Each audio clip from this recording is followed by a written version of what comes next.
Смотрите в программе. Порядка 800 участков сегодня открыли двери для избирателей в Якутии. Госинспекторы отмечают рост желающих зарегистрировать авто, несмотря на пандемию. Между тем, работы по установке барьерных ограждений на автодороге Битюнь завершают в Амгинском районе.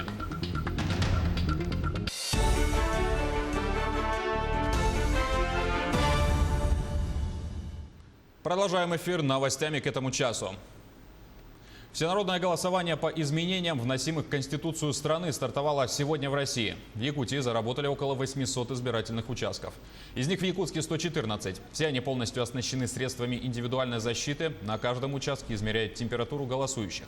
Также имеются перчатки, маски и санитайзеры. Весь процесс голосования проходит в рамках специальных алгоритмов, исключающих риск заражения.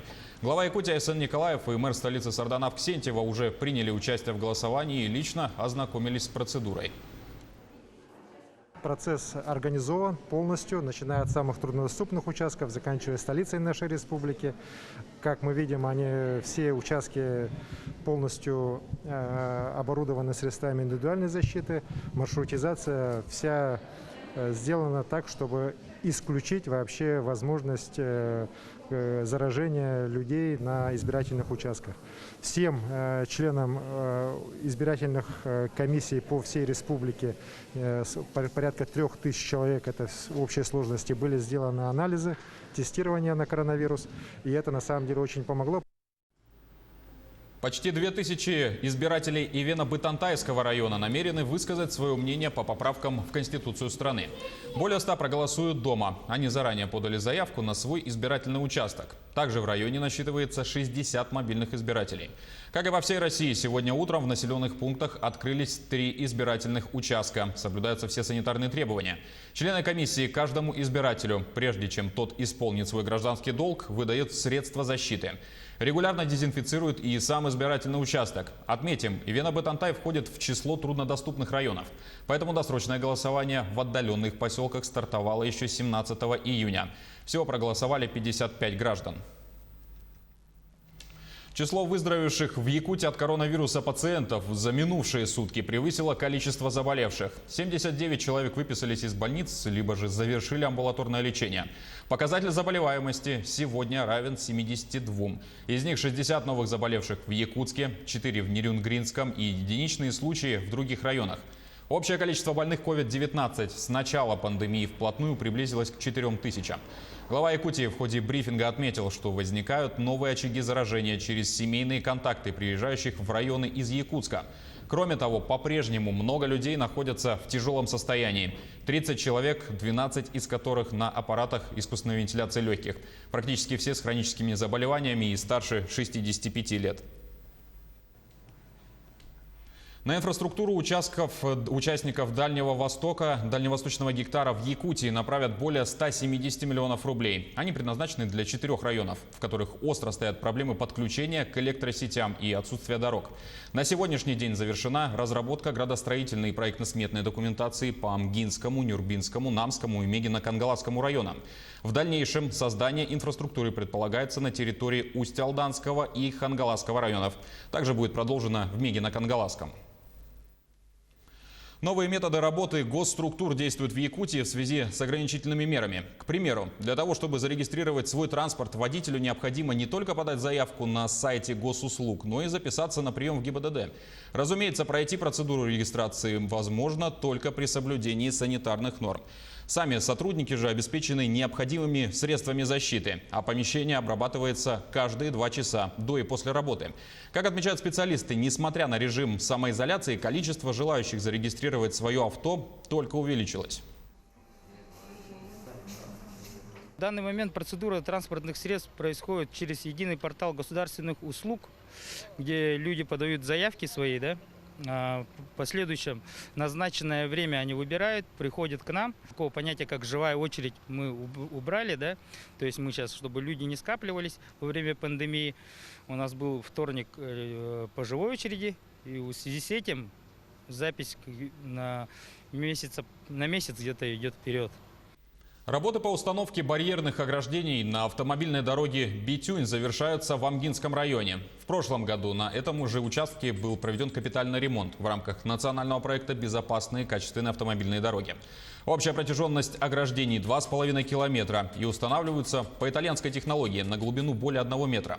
Это позволяет выдерживать вес большинства моделей автомобилей, тем самым предотвращая опрокидывание транспорта в кювет. Также по направлениям Амга-Чапчелган и Амга-Промкомбинат ведутся работы по установке уличного освещения. На территории Амгинского улуса ведется работа в рамках национального проекта «Безопасные и качественные автомобильные дороги». В прошлом году у нас была проведена работа на участке Амга-Бетюнцы. Дорога была проведена в нормальном состоянии. В этом году работа ведется по установке ограждения, также уличное освещение. В этом году Управление автомобильных дорог Республики Саха-Якутия обращает очень большое внимание именно в качестве безопасности дороги. Да? Плановый ремонт провели на подземном руднике «Удачный». О его необходимости заговорили еще осенью прошлого года. На этот период подъем руды приостановили. Теперь же есть возможность выйти на проектную мощность 4 миллиона тонн руды в год. Ирине Балковой подземщики рассказали, что с новым оборудованием и это не предел. Обновить металлические конструкции, отремонтировать дробилку и емкости накопления руды. Учиться делать все это подземщикам пришлось на ходу. Большую часть работ они впервые проводили собственными силами. Впрочем, помощь была. К плановому ремонту привлекли специалистов «Алмаз-Техмонтажа». А чтобы перевести в порядок ленточный конвейер длиной почти 2 километра, руководство рудника привезло в Удачный специалистов крупной российской компании. Понятно, что она не может сама такая длинная быть в горе. Там есть стыки. Стыки за это время, там она практически 1,5 года нас отходила, они были в мотошвах. Что такое мотошов? Ну, чтобы было понятнее русским языком, это, грубо говоря, просто молния, которая также застегивается и сохраняет шов. Но приходилось практически через каждый день мотошвы менять. Мы также себя останавливали в производстве, мы снижали время на выдачу руды. Но подземные горные работы продолжались, заменили и канаты скипового ствола. С помощью него руду поднимают на гора. Данные работы на данном предприятии на площадке рудника «Удачный» никто не проводил. Были работы проведены по навеске канатов, а по замене канатов никто не делал. Подземщики уверены, проведение планового ремонта – хороший задел для выхода на проектную мощность 4 миллиона тонн руды в год, даже с некоторым перевыполнением.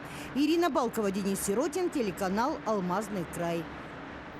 В Министерстве сельского хозяйства Якутии рассказали о планах по кормозаготовке на этот сезон. Сено 71,5 тысяч тонн, 16 тысяч сенажа и 25,5 тысяч тонн силоса. В каждом районе, ответственном за кормозаготовительную кампанию, создан оперативный штаб. Прогноз заготовки грубых кормов с учетом максимального освоения сенокосных угодий и создания страхового запаса грубых кормов в муниципальных районах. Также, по данным Министерства сельского хозяйства, в июле на сенокос выйдут порядка 37 тысяч человек, около 10 тысяч звеньев и более 12 тысяч тракторов. Воспитанники Алданского центра семейного устройства отметили праздник Исех. Режим полной самоизоляции не был сопряжен с ограничениями в забавах и веселье. Как прошел праздник лета, расскажет Татьяна Вахнина.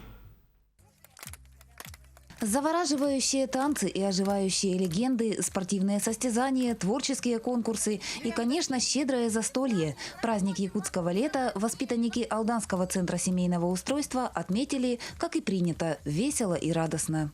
Наша группа готовила праздничную поляну, и мы стали победителями. Празднование Исеха проходило на стадионе центра и прилегающем к территории лесном массиве.